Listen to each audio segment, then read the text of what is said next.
కొండన్న రంగన్న గీడంతా గింత మంది గుమిగూడుకున్నారు ఎందుకన్నా ఆ ఊరి సాడ్రు ఈ ఊరి సాడ్రు ఎక్కడెక్కడో సాడ్రు మన ఊరికి వచ్చిండ్రు. మరి ఆ సాడ్రు ఏం చెప్తున్నారండి? రారో రంగన్న రారో రంగన్న ప్రభుత్వ బడిలోకి పిల్లల్ని చేర్పించారో రంగన్న, ప్రభుత్వ బడిలోకి పిల్లల్ని చేర్పించారో రంగన్న, ప్రభుత్వ బడిలోకి పిల్లల్ని చేర్పించారో రంగన్న, బడిలోకి పిల్లల్ని చేర్పించారో రంగన్న. ప్రైవేటు బడిలో నా బట్టి వట్టి చదువులాయే, ప్రైవేటు బడిలో నా బట్టి వట్టి చదువులాయే, ప్రైవేటు బడిలో నా బట్టి వట్టి చదువులాయే, ప్రైవేటు బడిలో నా బట్టి వట్టి చదువులాయే. చక్కగా తయారు చేసి బస్సులోన పంపుతుండ్రు, చక్కగా తయారు చేసి బస్సులోన పంపుతుండ్రు. ఉన్నదంతా ఊడ్చిపెట్టి ఫీజులు కడుతున్నారు, ఉన్నదంతా ఊడ్చిపెట్టి ఫీజులు కడుతున్నారు, ఉన్నదంతా ఊడ్చిపెట్టి ఫీజులు కడుతున్నారు, ఉన్నదంతా ఊడ్చిపెట్టి ఫీజులు కడుతున్నారు.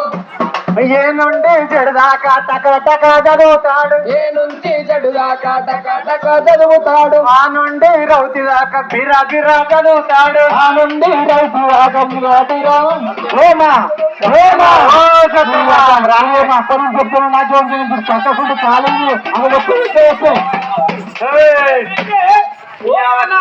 ఏందే ఎల్లన్న ఏందే ఎల్లన్న ఇప్పుడేమయ్యింది ఏందే ఎల్లన్న ఎల్లన్న ఇప్పుడేమైంది ఏందే ఎల్లన్న పిలుపు మీద పిలిపేస్తావు ఏందే ఎల్లన్న సంసారం సంతలోన సింతలెక్కువైపాయే సంసారం సంతలోన చింతలెక్కువైపాయే, సంసారం సంతలోన సింతలెక్కువైపాయే అల్పు సల్పు లేక నీవు ఈ యొక్క పిలుపు మీద పిలిపేస్తావు ఏందే ఎల్లన్న ఇప్పుడేమయ్యింది ఏందే ఎల్లన్న ఇప్పుడేమయ్యింది ఏందే ఎల్లన్న ఇప్పుడేమయ్యింది ఏందే ఎల్లన్న ఇప్పుడేమయ్యింది ఏందే ఎల్లన్న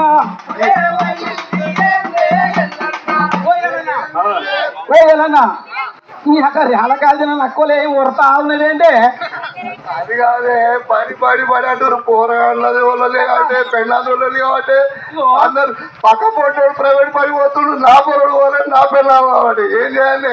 ఎలానా నీకు పని లేదు పాట లేదు, మంచిగా ఇద్దరు పొరగాళ్ళు మంచిగా పని చేసుకుంటున్నావు. ఆడ ముచ్చ పెడితే నాకు పైసలు వస్తాయి, నీకు పెద్ద మంచి అయితే నీకేముంది? నాకు సంసారం మీద చాలా చింతలు ఉన్నాయి. ఏముండే ఆ దగ్గర అమ్మినా సరే ప్రైవేట్ పని చేస్తామని అందరు అంటారు కానీ అది మంచిదా? అంతేగాని ఆ మల్లిగా ఎటువానే అప్పటి నుంచి రమ్మంటే వాళ్ళు బిజినెస్ బిజినెస్ ఎటువంటి మళ్ళీ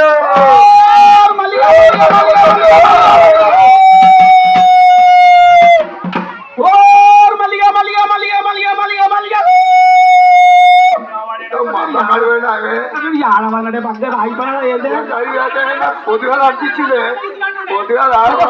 పొద్దుగాల చెవు గరం ఉండే పొద్దుగాల అంతేనా? నేను ఆడ అనుకున్న సంధి గరం ఉండే కానీ అదే అనిపించింది. నేను ఎల్కాటికి పోతున్నా మంద కొట్టుకొని బీరా రమ్మని చెప్పాను నేను అప్పుడే. ఆ మందలో ఉండే వాడు తాగి పన్నట్టుండు వాడు. నేను పిలుస్తామంటే వాన్ పిల్ల నా పిల్ల మన పంచాయతీ నువ్వే పిలువానే. రారో మల్లన్న రారో మల్లన్న రాత్రి ఎక్కువైపాయే, రారో మల్లన్న రాత్రి ఎక్కువైపాయే రారో మల్లన్న రాత్రి ఎక్కువైపాయే రారో మల్లన్న రారో మల్లన్న రాత్రి ఎక్కువైపాయే, రారో మల్లన్న మన వాళ్ళు అందరూ వచ్చి కూసున్నారు, మన వాళ్ళు అందరూ వచ్చి కూర్చున్నారు, మన వాళ్ళు అందరూ వచ్చి కూసున్నారు.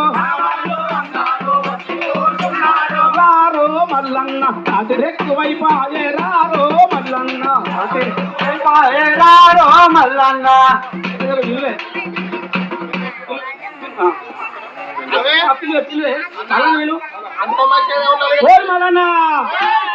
మల్లన్న నువ్వు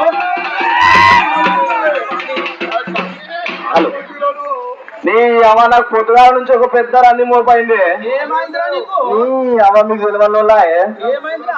ఇక ఊరు ముచ్చట ఒకటి ఉంటది, నా ముచ్చట ఒకటి ఉంటది.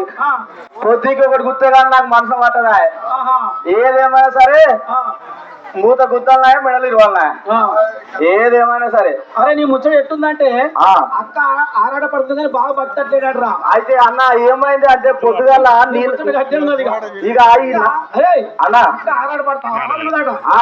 అది బాగా మాత్రం బతట్లేడు అరే అట్టుంది నీ ముచ్చట నా రంది చెప్తా అన్న చెప్పు. ఇక ఏమన్నా కానీ మందిలో మానం పోయినా మా మంచిదే గాని పొద్దుగల నల్ల నీళ్ళు వస్తలే మన సర్పంచ్ సాబుని బట్లాడితే మా బాబురేట్ ఏం చేసిందంటే ట్యాంకర్ పంపించిండు ఆ ట్యాంకర్ కాడ నా పిల్ల నీళ్ళు పట్టుకొస్తాను పోయింది ఆ. ఆ